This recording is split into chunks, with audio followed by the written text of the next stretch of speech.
एजाज, बहुत बहुत शुक्रिया आपने हमें ज्वाइन किया। एजाज, क्या मकसद नजर आ रहा है इस विजिट का एक ऐसे वक्त में कि जब डोनाल्ड ट्रंप अमेरिका के सदर चाइना का दौरा मुकम्मल कर चुके हैं, जो स्पॉयलर्स हैं इसराइल टाइप वो कोशिश कर रहे हैं कि किसी ना किसी तरीके से ये जंग दोबारा शुरू हो जाए, लेकिन पाकिस्तान अपनी सालसी की कोशिशें मुस्तकिल जारी रखे हुए हैं। जी शहजाद, इसमें तो कोई शक ही नहीं है कि पाकिस्तान अपनी जो सफारती कोशिशें हैं वो जारी रखे हुए है और मोहसिन नकवी का जो ताज़ा तरीन दौरा है तेहरान का वजीर दाखिला की हैसियत से, और न सिर्फ वजीर दाखिला की हैसियत से, वो जो फील्ड मार्शल हैं आसिम मुनीर, उनका भी बहुत ज्यादा कॉन्फिडेंस इंजॉय करते हैं। और आपको पता है कि 15 से 18 अप्रैल का एक गैर मामूली दौरा हुआ था जो कि फील्ड मार्शल आसिम मुनीर ने किया था।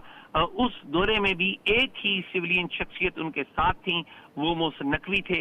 और अब ये दौरा एक ऐसे वक्त के ऊपर हुआ है जब अमेरिकी सदर डोनाल्ड ट्रंप अपना दौरा चीन मुकम्मल करके वापस रवाना हुए हैं।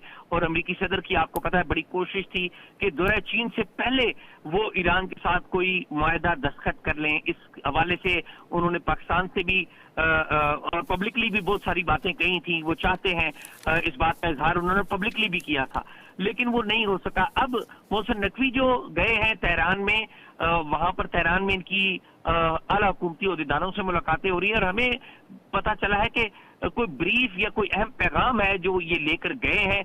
और इसका मकसद यही है कि ईरान को कायल किया जाए, इस सारे मामले में जो हर्डल्स हैं वो दूर की जाए और ईरान और अमेरिका के दरमियान एक मुफाहमत जो है उसको मंतकी अंजाम तक पहुंचाया जाए।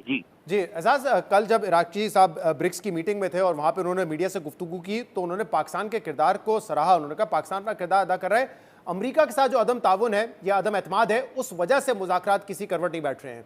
और कल डोनाल्ड ट्रंप ने भी पाकिस्तान को दोबारा शुक्रिया अदा किया, बल्कि ये कहा कि वो फैसला कुन कार्रवाई करने जा रहे थे ईरान के खिलाफ, लेकिन पाकिस्तान की कुछ अहम शख्सियात हैं जिन्होंने अमेरिका को ये करने से रोका। यानी पाकिस्तान अभी भी इंजॉय करता है ट्रस्ट दोनों ममालिक का, ईरान का भी और अमेरिका का भी। जी बिल्कुल ऐसा ही है। इसमें देखिए कोई शक नहीं है इसमें कि ईरान पब्लिकली इस बात का इजहार कर रहा है कि उन्हें अमेरिका पर किसी किस्म का कोई एतमाद नहीं है।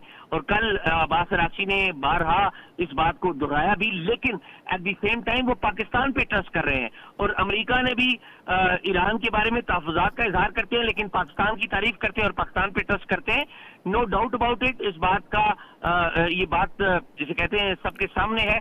असल बात यह है कि दोनों मुल्कों को जो इंतहाई पोजीशनें इख्तियार किए हुए हैं उनको एक नुक्ते के ऊपर लाना, आधा काम पाकिस्तान कर चुका हुआ है कि सीज फायर ऐलान हो चुका हुआ है और मेंटेन हो रहा है, बाकी आधा काम रह गया है। उसके ऊपर आप देखें दोनों तरफ से सख्त बयान भी आते हैं, लेकिन अच्छी बात यह है कि सफारती जो काम है वो खामोशी से जारी है। और इस जो मेडिएशन का अमल होता है, सालसी का अमल होता है, उसमें सबसे अहम बात ये होती है कि आप खुद को न्यूट्रल भी जाहिर करें और खामोशी से अपना काम जारी रखें जो पाकिस्तान जारी रखे। और एजाज ये बताइएगा कि आपके जराए क्या कहते हैं कि पाकिस्तान कितना कॉन्फिडेंट है कि ये आर्जी सीज फायर होल्ड करेगा, दोबारा जंग शुरू नहीं होगी? क्योंकि इस पूरे एपिसोड में हम देख रहे हैं कि कुछ स्पॉयलर्स, जिसमें खासतौर पर इसराइल कोशिश तो कर रहा है कि दोबारा कहीं ना कहीं जंग शुरू हो जाए और पूरे खित्ते में फैल जाए, बट हमारे लोग कितने कॉन्फिडेंट है कि आरजी जंगबंदी जो है वो होल्ड करेगी?